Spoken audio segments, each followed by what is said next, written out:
नमस्कार, राम राम सभी किसान भाइयों को। स्वागत है आप सभी का शेखर चौधरी पेज पर। आज हम बात करेंगे कि एचएफ गाय खरीदने से क्यों फार्म बर्बाद हो रहे हैं, या हम माने कि क्यों किसान बर्बाद हो रहे हैं। इसके बहुत से रीजन है साथियों। अभी आप देख पा रहे हो मेरे पास भी एक एचएफ गाय है जो उधर लास्ट में खड़ी है। बाकी मेरे पास सब क्रॉस ब्रीड की गायें हैं। इसका सबसे मुख्य कारण है कि जो एचएफ गाय है वो बाहर की नस्ल है, तो अपने यहाँ का उसको वातावरण सूट नहीं हो पाता है, जिसके कारण क्या उसमें अनेक सी समस्या आती है। सबसे पहली समस्या है उसकी रिपीट ब्लीडिंग। जब गाय हम लाते हैं वो ब्याती है और उसके बाद क्या वो वापस अपने गैबिन नहीं होती। कई जनों के तो वो फर्स्ट टाइम में गैबिन हो जाती है, कहीं के एक बार ब्या जाती है, दूसरी बार में प्रॉब्लम करती है, या कई जनों के वो तीसरी बार में प्रॉब्लम करती है। तो इसका सबसे मुख्य समस्या इसकी ये है कि बाहर की गाय है, अपने यहाँ वातावरण सूट नहीं हो पा रहा है। इसकी सबसे बड़ी खासियत और कारण ये है। इसका दूसरा कारण ये नहीं हो पाने का कि भाई इम्यूनिटी पावर बहुत कम होती है एचएफ गाय में। एचएफ गाय का इम्यूनिटी पावर बहुत लो होता है। जैसा कि भी ये क्रॉस ब्रीड की गाय है, इसका इम्यूनिटी पावर सबसे बढ़िया है। ये अपने बालपन की समस्या इसमें नहीं आती। दूसरा उसका कारण ये रहता है कि जब वो अपने क्या कहते हैं ब्यारी होती है, तब वहाँ के जो नीचे का जो एरिया रहता है, उस एरिया में कितना बैक्टीरिया या कितनी गंदगी है, वो अगर ज़्यादा गंदगी है, ज़्यादा बैक्टीरिया है, तो ब्याते टाइम उसके बच्चेदानी में इन्फेक्शन हो जाएगा, और इन्फेक्शन होने के बाद वो अपने ठहरने में तकलीफ करने लग जाएगी। और इसका दूसरा सबसे मुख्य कारण है एचएफ गाय की बर्बादी का थनैला रोग। एचएफ गाय में सबसे ज़्यादा थनैला रोग होता है।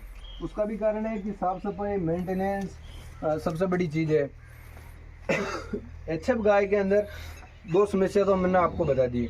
तीसरा है इनकी पाचन क्रिया। एचएफ गाय की पाचन क्रिया बहुत कमज़ोर है, बहुत लो क्वालिटी की है। सर्दियों में ज़्यादा सर्दी पड़ने से भी इनकी परेशानी है, दूध कम पड़ जाता है। गर्मियों में ज़्यादा गर्मी पड़ने से ये अपना टेम्परेचर सेट नहीं कर पाती है और वापस बीमार पड़ जाती है, जिससे कि अपना मेडिसिन का खर्चा भी एचएफ गाय में सबसे ज़्यादा आता है। क्रॉस ब्रीड की गायें हैं, उस क्रॉस ब्रीड की गायों में ये तकलीफ नहीं आती है।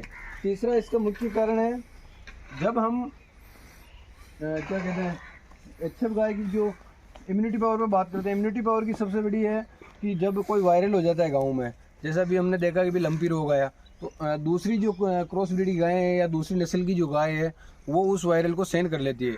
बल्कि इसका इम्यूनिटी जब एचएफ गाय की टाइम आता है, तो एचएफ गाय उस वायरल को या उस बीमारी को सहन नहीं कर पाती और वो सबसे ज़्यादा इन्फेक्ट होती है। तो कुछ ऐसे कारण हैं जिसकी वजह से डेयरियाँ एचएफ गाय को लेने से रुझान तो बहुत बढ़िया है कि भाई हम एचएफ गाय लेंगे, फार्म डालेंगे, बढ़िया दूध निकालता है, बढ़िया फार्म सेट होगा और वो कैल्यूशन कर लेता है पूरे साल का भी अपने एचएफ गाय लेकर आए। और अभी 10 लीटर दे रही है एक टाइम का, दोनों टाइम का 20 लीटर, 30 का जा रहा है, 400 200 रुपये 800 रुपये जो भी हो रहा।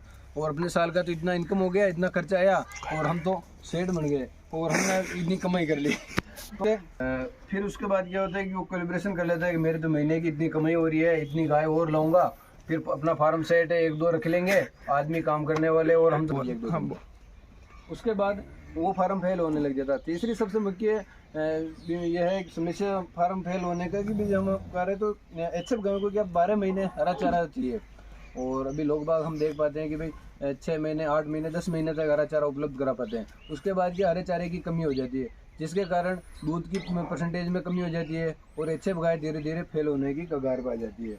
एचएफ गाय की इम्यूनिटी पावर कम होने का सबसे बड़ा कारण है कि भाई बढ़िया गाय तगड़ी गाय है, लंबा दूध देगी। लंबा दूध देने से क्या उसके जो भी अपने बैक्टीरिया उसके अंदर या उसको सहन सकती है इम्यूनिटी पावर, जिसको हम जो भी बोले इम्यूनिटी पावर, वो क्या धीरे धीरे ज़्यादा दूध देने की वजह से कम हो जाता है। क्योंकि ज़्यादा दूध दे रही हम तो ज़्यादा मिनरल दे नहीं सकते, हम नहीं दे सकते, हमें इतना नॉलेज नहीं होता है कि कौन कौन सा मिनरल दे, कब दे, कैसे दे। हाँ, हम सोच रहे हैं कि भाई एक कंपनी का मिनरल ले लिया, ये सबसे बढ़िया है, इसको दो। वो सामने वाला बोल रहा है कि हमने इसके अंदर सभी उपयुक्त मात्रा में मिनरल डाल रखे हैं, तो वो ऐसा कोई अपने दिमाग में है नहीं कि भाई कौन कौन सा मिनरल देना चाहिए। एचएफ गायों की सबसे बड़ी कमजोरी का कारण ये होता है कि उनको अपना जो मिनरल उनको चाहिए, कितनी मात्रा में चाहिए, कितना परसेंटेज चाहिए, वो हम नहीं दे पाते हैं। जैसे हम कुछ लोग क्या करते हैं, वो अपने नमक आता है उसकी ईंटें रख दी, कोई कौन सा ले आया मिनरल मिक्सचर, कोई कौन सा ले आया। बहुत सी कंपनी आती है, दावा करती है कि हमारा मिनरल सबसे बेस्ट है, तो उसके कारण एचएफ गायों का फार्म सबसे जल्दी फेल होने की कगार पे। बाकी जो क्रॉस ब्रीड की गाय रहती है उसमें ज़्यादा मिनरल का इतना कोई वो फ़र्क नहीं पड़ने वाला है। तो इसी के साथ लास्ट तक जुड़े रहने के लिए सभी भाइयों को धन्यवाद।